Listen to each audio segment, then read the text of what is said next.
Welcome, Om Shanti, Namaste. So, Bev Hetherington here from Nutri5 Plus. Thanks for joining me.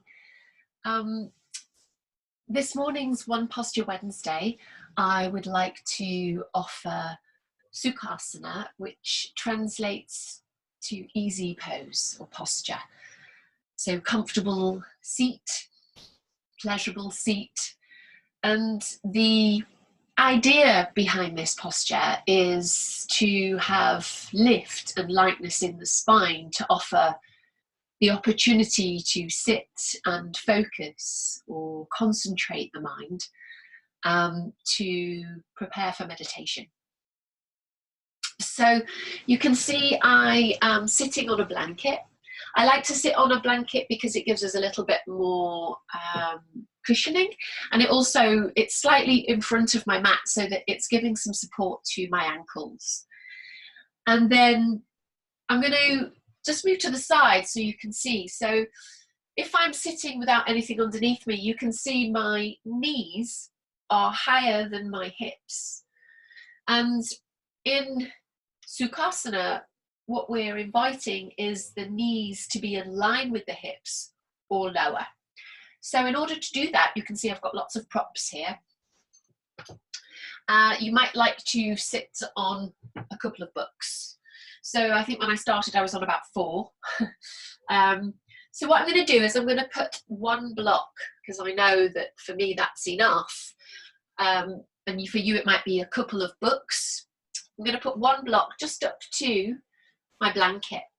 And then I'm going to come and sit on my block. So I'm going to do this to the side initially so you can see the difference here. So I'm going to sit on my block. I'm going to let my knees relax. And you can see now that my knees are in line or perhaps even a little bit lower than my hips. And then just so that I can come in front of you so you can see what I'm going to do next with the sides of the legs for support. So this is cross-legged position. So you might like to cross, have a little play which cross is going to be the most comfortable.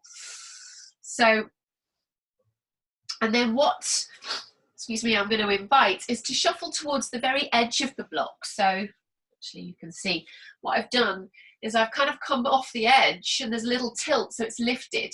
And that tilt gives you a tilt in your hips, which gives you some support. And I'm going to release the flesh from the sit bones. So now I'm truly kind of the bottom part of my seat is on the ground and the top bit where the sit bones are is just being perched almost and given that little forward tilt of an assist. So sitting on as many books or whatever you have so that you can find that knees in line with the hips or lower. And then from here we come to cross the legs. And this is again where the blanket comes in, is really useful for the support on the ankle bones. And then I'm going to offer to support the outside thighs, because Sukhasana, easy posture, is about connecting with the back of you and the core of you and into the pelvis, into the hips of you. So it's a hip opener as we sit, because normally when we're sitting, we might be sat back on something, supporting the back. Whereas here the spine is being supported by the muscles and the lift in the body that we're finding from the drawing down through the seat into the prop and the ground. Excuse me. So what I'm going to do is I'm going to take a cushion and I'm going to place that to almost like the left hip, thigh and knee to give it some support. So I like to make the posture as comfortable as possible to enable me to come to this seated position, this preparation for meditation position, if you like. So that's starting to feel quite good. And if you don't have 2 cushions, you might use a couple of books again. And so a smaller book and then a larger book on top, and that's pretty good actually. That's quite a good, and it's slightly higher. And so play around with using what feels right for you.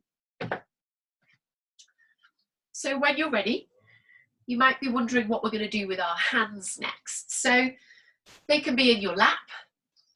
The back of the hands might be on the thighs, on the knees, And if you have palms up, you might be sharing. This would be sharing your energy.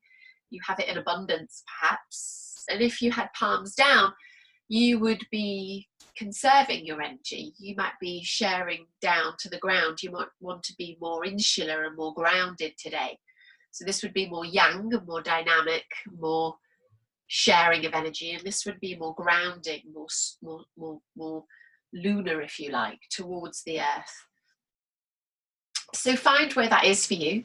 And you might also recognize in this posture that some people draw the thumb and the index finger pad to touch to find what we call a little mudra, chin mudra.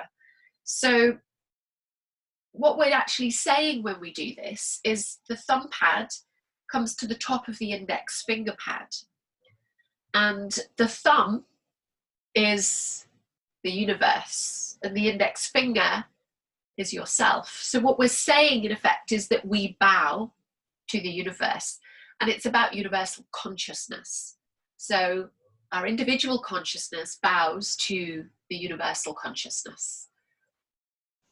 So as we start to settle in and down to this seat, we're wondering what we're going to do with the upper body here.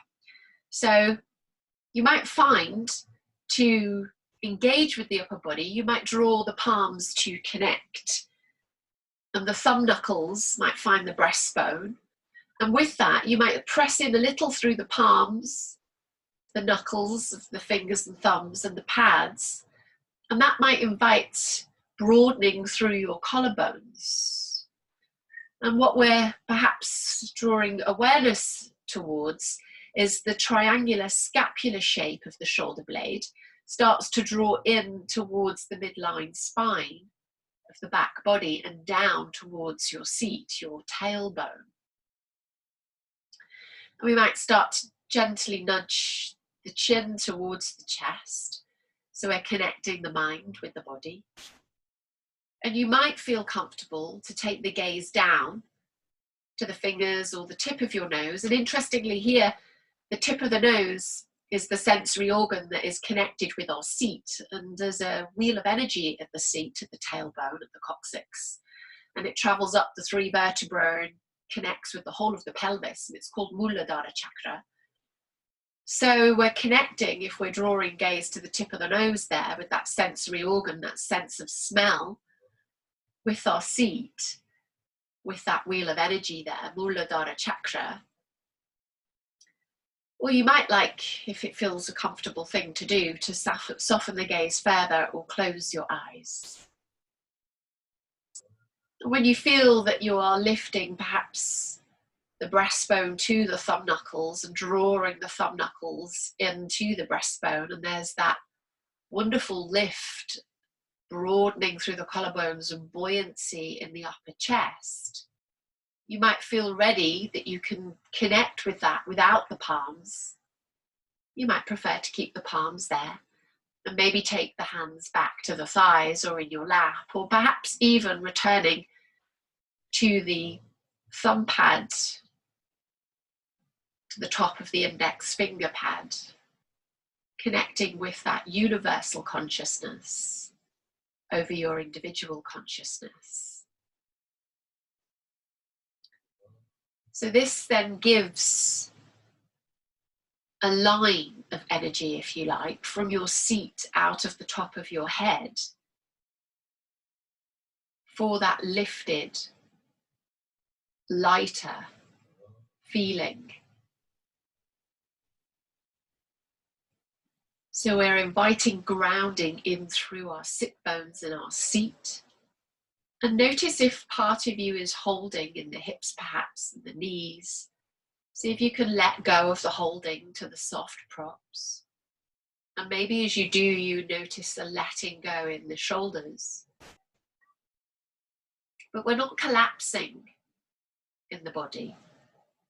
There's still that wonderful lift and lightness. The buoyancy of the breastbone is still rising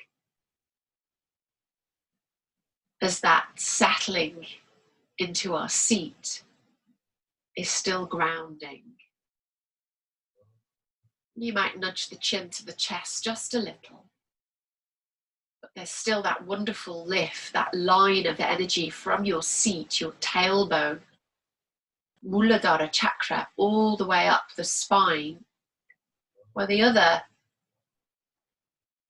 chakras live, and we have one additional seventh one off the top of the head. In Kundalini Yoga, they believe that the seated positions invite the awakening of what they call the serpent, the Kundalini energy at the base of the spine.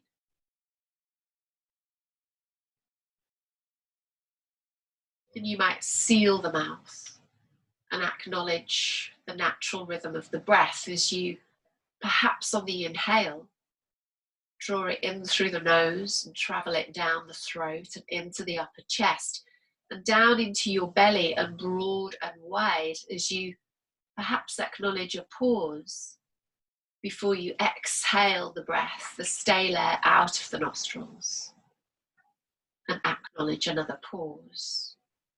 Setting up for the next inhale, drawing the breath through the nose, travel it down the throat and into the chest and deep to the belly, spreading broad and wide as we acknowledge the pause, and exhaling the breath out from the belly, back up into the chest and the throat and out of the nostrils.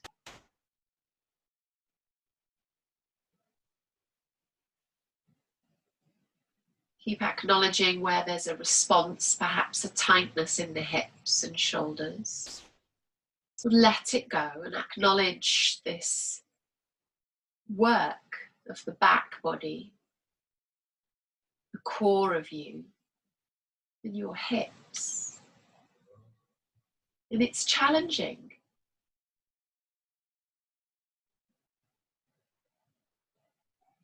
But we might rise to that challenge, and you can do it for less time than this. Try a minute maybe to begin with, and then build up slowly. Slowly, so that it's not endurance, it's enjoyment to invite this opportunity to focus, concentrate the mind.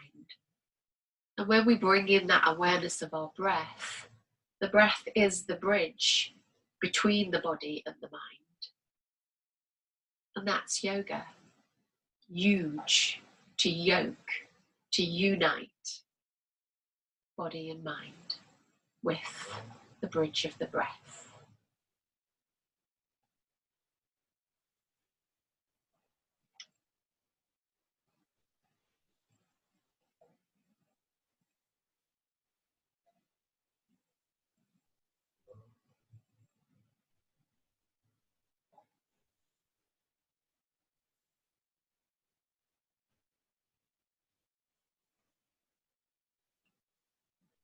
You might slowly drop the chin to your chest, acknowledging, bowing to this Sukhasana, this easy pose.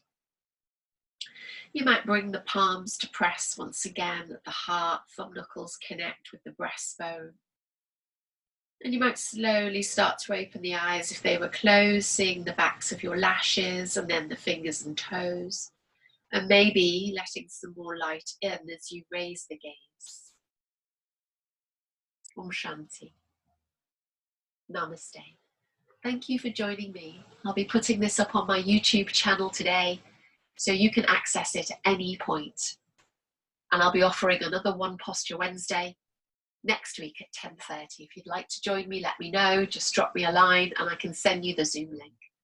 Thanks so much. Have a wonderful sunny day. Om Shanti.